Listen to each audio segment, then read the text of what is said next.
வணக்கம் நண்பா.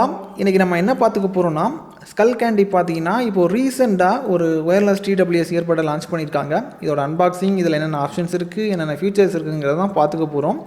பொதுவாக ஸ்கல் கேண்டி இந்த பேரை கேட்டதுமே உங்களில் பல பேருக்கு ஞாபகத்துக்கு வந்திருக்கும். ஏன்னா இவங்க ஸ்பெஷலாக ஆடியோ ப்ராடக்ட்டுக்குன்னு சொல்லிட்டு பேர் போனவங்க. இவங்க கம்பெனியில் ஒரு ப்ராடக்டை மேனுஃபேக்சர் பண்ணுறாங்கன்னா மார்க்கெட்டுக்கு வர்றதுக்கு முன்னாடியே இவங்க பல டெஸ்டிங் பண்ணுவாங்க. அதாவது குவாலிட்டியான ஹார்ட்வேர், அதாவது இவங்களுக்கு திருப்திகரமாக இருக்கா, ஆடியோவோட அவுட்புட் எந்த மாதிரி இருக்குது, அது மக்களுக்கு ரீச் ஆனால் எந்த மாதிரி இருக்குங்கிறத இவங்க தரவாக செக் பண்ணதுக்கு அப்புறம் தான் மார்க்கெட்டில் வெளியே விடுவாங்க. அதாவது ஷார்ட்டாக சொல்ல போனால் பிட்ஸூல்ஸ் மாதிரின்னு வச்சுப்போம். அந்த மாதிரி ஒரு பேர் போன கம்பெனி தான் லான்ச் பண்ணியிருக்காங்க. ஸோ கண்டிப்பாக இது நல்லா தான் இருக்குங்கிறத நான் எதிர்பார்க்குறேன். இதை நம்ம தரவாக அலசி ஆராயலாம். ஸோ இந்த வீடியோக்குள்ளே போகலாம். அதுக்கு முன்னாடி இது வரைக்கும் நம்முடைய தமிழ் டெக்னிக்கல் குருஜி சேனலை நீங்கள் ஃபாலோ பண்ணாதவங்களா இருந்தீங்கன்னா ஃபாலோ பண்ணி வச்சுக்கோங்க. சப்ஸ்கிரைப் பண்ணாதவங்களா இருந்தீங்கன்னா கீழே சப்ஸ்கிரைங்கிற பட்டன் கொடுத்துருப்பாங்க, அழுத்திக்கோங்க.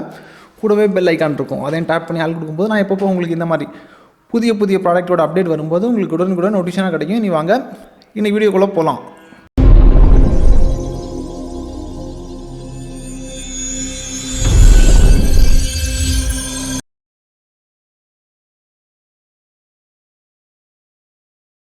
நண்பா, முதல்ல நம்ம எப்போவுமே பண்ணுற மாதிரி அன்பாக்ஸ் பண்ணிடலாம். பாக்ஸை பிரிக்கிறேன் பாருங்கள். பாக்ஸை பிரிக்கும் போது சார்ஜிங் டாக் இருக்குது. அப்புறம் இயர்பட்டை தனியாக டிப் பண்ணி தான் வச்சுருக்காங்க ஸ்பாஞ்சுக்குள்ளாடி. இதுக்கப்புறம் இது கூட உங்களுக்கு யூசர் மேனுவல் தந்திருக்காங்க. உங்களுக்கு பிரித்து காமிக்கிறேன். யூசர் மேனுவல் இருக்குது, அப்புறம் சார்ஜிங் கேபிள் இருக்குது, 2 பேர் ஆஃப் ஏ டிப்ஸ் இருக்குது, அப்புறம் சார்ஜிங் டாக்கை இப்போ உதவி வழி எடுத்துக்கலாம். அதுக்கப்புறம் இயர்பட்டை ரொம்ப ஆழமாக டிப் பண்ணி வச்சுருக்காங்க, இதை எடுத்துப்போம். இதை தவிர இதை எப்படி யூஸ் பண்ணுறது, ஈஸியாக யூஸ் பண்ணுறதுக்கு ஒரு சீட் கார்டு ஒன்று தந்திருக்காங்க. அதாவது பட்டன் எப்படி வந்து ஹேண்டில் பண்ணுறது, இதில் ஒரு சின்ன ஒரு ட்ரிக் இருக்கும் உங்களுக்கு. அது எல்லாமே டீட்டெயில் அதில் கொடுத்துருப்பாங்க. இவ்வளோ தான் உங்களுக்கு அன்பாக்சிங்கில் வருது. அன்பாக்சிங் பார்த்துருப்பீங்க. இனி சார்ஜிங் டாக் எந்த மாதிரி இருக்குங்கிறத பாருங்கள். சார்ஜிங் டாக் உங்களுக்கு பார்க்குறதுக்கு ரொம்ப ப்ரீமியமாக தான் இருக்குது, குறை சொல்கிற மாதிரி எதுவும் இல்லை. இதோட பேக் சைடில் உங்களுக்கு ஒரு யூஎஸ்பி போர்ட் தந்திருக்காங்க சார்ஜ் பண்ணுறதுக்காக. அப்புறம் ஃப்ரண்டில் வந்துட்டிங்கன்னா, அதாவது இயர்பட் சார்ஜ் ஆகுதா இல்லையாங்கிறத செக் பண்ணுறதுக்கு ஒரு எல்இடி கொடுத்துருக்காங்க. அப்புறம் எல்லா டாக் இருக்கிற மாதிரி தான் உங்களுக்கு ஷேப் அந்த மாதிரி தான் இருக்குது. டிப் பண்ணி தான் உள்ளாடி வைக்க வேண்டியது இருக்கும், கவர் இருக்கும், அவ்வளோதான். வேறு பெருசாக இதில் சொல்கிறதுக்கு எதுவும் இல்லை. இனி இயர்பட்டை காமிக்கிறேன் பாருங்கள். இயர்பட் பார்க்குறதுக்கு பார்த்தீங்கன்னா உங்களுக்கு காதுக்குள்ளாடி போய் அழகாக ஃபிட்டாக இருக்கிற மாதிரி தான் அதோட ஷேப் எல்லாமே பண்ணியிருக்காங்க. அப்புறம் பார்க்குறதுக்கு கொஞ்சம் தடிமனாக இருக்குது. அதுக்கு காரணம் என்னென்னு பார்த்தீங்கன்னா, பேட்ரி கொஞ்சம் உங்களுக்கு அதிகமாக கொடுத்துருக்காங்க. அதிக நேரம் பேட்ரி பேக்கப் கிடைக்கும். அப்புறம் எல்லா டிசைன் மாதிரி தான் உங்களுக்கு ஒரு இதில் ஒரு ஃபிசிக்கல் பட்டன் கொடுத்துருக்காங்க, டச் கிடையாது. அப்புறம் அது கீழே உங்களுக்கு அது பேர் ஆகுதா இல்லையாங்கிறத செக் பண்ணுறதுக்கு ஒரு இலட் இண்டிகேஷன் கொடுத்துருக்காங்க, இந்த மோடில் இருக்குன்னு செக் பண்ணுறதுக்காக. இதுக்கப்புறமாட்டு இன்னும் பல விஷயங்கள் இருக்குது. பொதுவாக மக்கள் எதிர்பார்க்கக்கூடிய விஷயத்த எடுத்து பண்ணுவோம். அதாவது பேட்ரி பேக்கப்னு பார்த்தீங்கன்னா, கம்பெனி தரப்புலேருந்து ஓவரலாக டாக்கோட சேர்த்து 24 மணி நேரம் பேக்கப் கொடுக்குறதா சொல்லியிருக்காங்க. நான் தரவாக செக் பண்ணி பார்த்ததில், அதாவது பொதுவாக நான் இந்த அளவுக்கு டீப்பாக செக் பண்ணி பார்க்க மாட்டேன் எல்லா இயர்பட்டையும். ஏன்னா இது பாட்டு கேட்குறதுக்கு நல்லா இருந்ததுனால கன்டினியூஸாக பாட்டு கேட்டு அதை ஆக்டிவாக யூஸ் பண்ணி டாக்கில் வச்சு அப்படி எப்படி யூஸ் பண்ணி பார்க்கும்போது 18 மணி நேரத்துக்கு மேலே பேக்கப் கொடுக்குது ஓவரலாக, டோட்டலாக சொல்கிறேன். இதுக்கப்புறம் இதில் உங்களுக்கு IPX4 ரேட்டிங் தந்திருக்காங்க. ஸ்வெட் ப்ரூஃப் தான். இவங்களை பொறுத்த மட்டும் தண்ணிக்குள்ளாடியும் தைரியமாக முக்கலாம், அந்த மாதிரி ப்ராடக்ட் தான் பண்ணுவாங்க. இருந்தாலும் நம்ம தண்ணிக்குள்ளாடி முக்கியம் செக் பண்ணி பார்க்கலாம் லாஸ்ட்டில். ஸோ ஃபுல்லாக பாருங்கள்.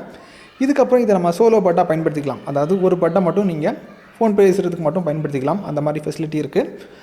அப்புறம் இயர்பட்டை பொறுத்த மட்டும் உங்களுக்கு டுவல் மைக் தந்திருக்காங்க.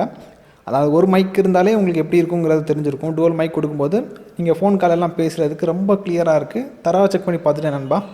அதாவது பைக்கில் போகும்போதும் செக் பண்ணி பார்த்துட்டேன். அப்புறம் பீச் சைட்லலாம் போகும்போது உங்களுக்கு தெரிஞ்சிருக்கும், ஹெவியாக விண்டு தாறுமாறாக அடிக்கும். அங்கெல்லாம் உங்களுக்கு வந்து ஃபோன் கால் பேசும்போது ரொம்ப கிளியராக இருக்குது, அக்யூரேட்டாக இருக்குது. இது எல்லாத்துக்கும் மேலே ஸ்கல் கேண்டியை பொறுத்த மட்டும் இவங்களுடைய ட்ரேட் சீக்ரெட், அதாவது டெக்னாலஜி வைஸ் இவங்க என்ன பண்ணியிருக்காங்கிறத ரொம்ப ஆழமாக உங்களுக்கு சொல்லித்தர மாட்டாங்க. அதாவது பெப்சி கோக் மாதிரி அந்த விஷயத்தை மறைச்சிடுவாங்க. ஸோ அந்த விஷயத்தை மறைச்சனால தான் என்னால் வந்து இன்னும் ஆழமாக போய் டெக்னாலஜியில் வந்து இவங்க எந்த மாதிரி விஷயத்தை இம்ப்ளிமெண்ட் பண்ணியிருக்காங்கிறத என்னால் எக்ஸ்பிளைன் பண்ண முடியலை. ஓவரலாக பார்க்கும்போது இவங்க ப்ளூடூத் வெர்ஷன் 5.0 பயன்படுத்தியிருக்காங்க. ஸோ பேரிங்கில் உங்களுக்கு எந்த வித பிரச்சனையும் இருக்காது, கம்யூனிகேஷனில் எந்த வித பிரச்சனையும் இருக்காது, வாய்ஸ் அசிஸ்டன்ஸுக்கும் உங்களுக்கு நல்லா தான் பெர்ஃபார்ம் பண்ணுது. எல்லாமே நல்லா தான் பண்ணியிருக்காங்க. பட் என்ன பண்ணியிருக்காங்க அதை மட்டும் இவங்க ஓப்பனாக சொல்ல மாட்டாங்க. மற்றபடி பாட்டு கேட்குறதுக்கெல்லாம் தாறுமாறாக இருக்குது, ஒரு ரிச் ஃபீலை கொடுக்குது. பேஸெல்லாம் அந்த அளவுக்கு உங்களுக்கு வந்து அணுவாக ரசிக்க முடியுது. அந்த அளவுக்கு அதாவது இனிமையான பாட்டெல்லாம் கேட்கும்போது வேறு ஒரு எல்லாத்தையும் மறந்துடுவீங்க, அந்த மாதிரி ஒரு நல்ல ஒரு எக்ஸ்பீரியன்ஸை கொடுக்குது. ஓவரலாக பார்க்கும்போது டிடிஜியோட டபுள் சர்டிஃபிகேஷன் கொடுக்குற மாதிரி தான் பண்ணியிருக்காங்க. இனி வாட்டர் டெஸ்டிங் இருக்குது நண்பா. ஸோ தண்ணிக்குள்ளாடி முக்கி செக் பண்ணி பார்க்கலாம். ஃபுல்லாக பாருங்கள். நல்லா இல்லைன்னா நீங்கள் ஷேர் பண்ணுங்கள், ரிவ்யூ மற்றவங்களுக்கு எல்லாருக்குமே ஷேர் பண்ணுங்கள். பொதுவாக ஸ்கல் கேண்டி வந்து அந்தளவுக்கு மோசமாக பண்ண மாட்டாங்க, இருந்தாலும் செக் பண்ணி பார்த்துருவோம். தண்ணிக்குள்ளாடி முக்கி அந்த மாதிரி இருக்குங்கிறத பார்த்துப்போம். ஃபுல்லாக பாருங்கள் நண்பா. இனி வாட்டர் டெஸ்டிங் பண்ணிடலாம். டைம் என்னாச்சுங்கிறத பார்த்துப்போம். டைம் பார்த்தீங்கன்னா இப்போ 4:10 ஆகுது. இப்போ நான் என்ன பண்ணிக்க போகிறேன்னா, டாக்குக்குள்ளாடி தான் இயர்பட்டெல்லாம் இருக்குது. டாக்கை ஓப்பன் பண்ணதுக்கப்புறம் இயர்பட்டை எடுத்து தண்ணிக்குள்ளாடி முக்க போகிறேன். எடுத்துட்டோம், முக்கிறேன் பாருங்கள், போட்டாச்சு. இனி ஒரு 20 நிமிஷம் அதில் இருக்கட்டும்.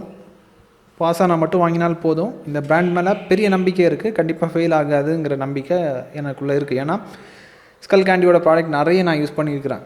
ஸோ என்ன நடக்குங்கிறத பார்த்துப்போம். கொஞ்சம் பொறுமையாக பாருங்கள், என்ன நடக்குங்கிறத நீங்களும் பாருங்கள்.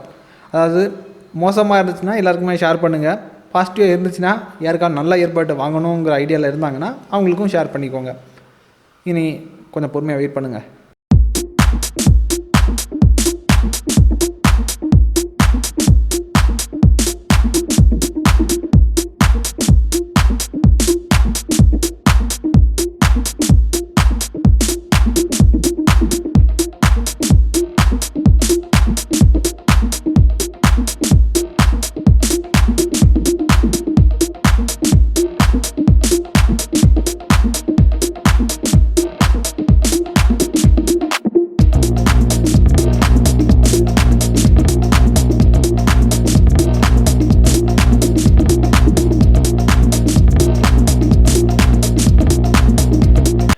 இப்போதைக்கு 20 நிமிஷம் ஆயிருக்குன்னு நினைக்கிறேன்.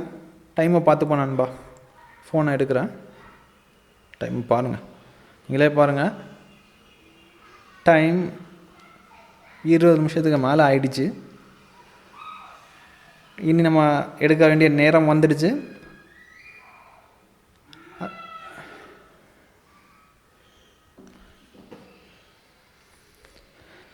என்ன ஆச்சுங்கிறத பார்த்துப்போம். தண்ணிக்குள்ளாடி இந்த வெளியெடுக்க போகிறேன். எடுக்கிறேன், எடுத்து வெளியே கொண்டு வரேன் பாருங்கள். இங்கே பாருங்கள், ஒர்க்கிங் தான். அந்த எல்இடி பிளிங்க் ஆகிறத உங்களால் பார்க்க முடியும். பாருங்கள், ஒர்க்கிங்கில் தான் இருக்கு நண்பா, ஒர்க்கிங்கில் தான் இருக்கு நண்பா. Test result pass. உங்களுக்கு இன்னும் கிளியராக தெரியுறது வேணால் நான் உங்களுக்கு ஜூம் பண்ணி காமிக்கிறேன். ஓவரலாக பார்க்கும்போது இது வந்து இப்போதைக்கு நம்ம எல்லா டெஸ்ட்டுமே பாஸ் ஆகிடுச்சு, நம்பி வாங்கலாம். டபுள் சர்டிஃபிகேஷன் இது கொடுத்துருக்குறோம். இந்த டெஸ்டிங் அண்ட் ரிவ்யூ உங்களுக்கு இவ்வளோ போதும்னு நினைக்கிறேன். இதுக்கப்புறமாட்டு உங்களுக்கு பட்ஜெட் ரேட்டில் ஏதாவது கேட்ஜெட் ரிவ்யூ பண்ணணும்னா அதோட பேரை மென்ஷன் பண்ணுங்கள், இவ்வளோ பட்ஜெட்டில் ரிவ்யூ பண்ணணுங்கிறதும் மென்ஷன் பண்ணுங்கள். இப்போ அதிக ரேட்டுக்கு ரிவ்யூ பண்ணுறதாக இருந்தாலும் சரி தான். சிலர் வந்து ப்ரோ லெவலில் எதிர்பார்ப்பாங்க, அவங்களும் உங்களுடைய தேவைகளை கீழே கமெண்டில் தெரியப்படுத்திக்கோங்க. இதுக்கப்புறம் டெக்னாலஜி ரிலேட்டடாக நீங்கள் என்ன மாதிரி பிரச்சனைகளை ஃபேஸ் பண்ணுறீங்க அதை பற்றியும் நீங்கள் வந்து கீழே கமெண்டில் தெரியப்படுத்திக்கோங்க. இதுக்கப்புறமா இன்னொரு வீடியோ இருக்குது நண்பா, அதாவது அட்வான்ஸ்ட் ஜிபிஎஸ் பற்றி இன்னொரு வீடியோ இருக்குது. நான் அது வந்து உங்களுக்கு கூடிய சீக்கிரமாக பண்ணுறேன். இதே மாதிரி இன்னொரு நல்ல ஒரு அப்டேட்ஸை சந்திக்கலாம் நண்பா. Keep supporting.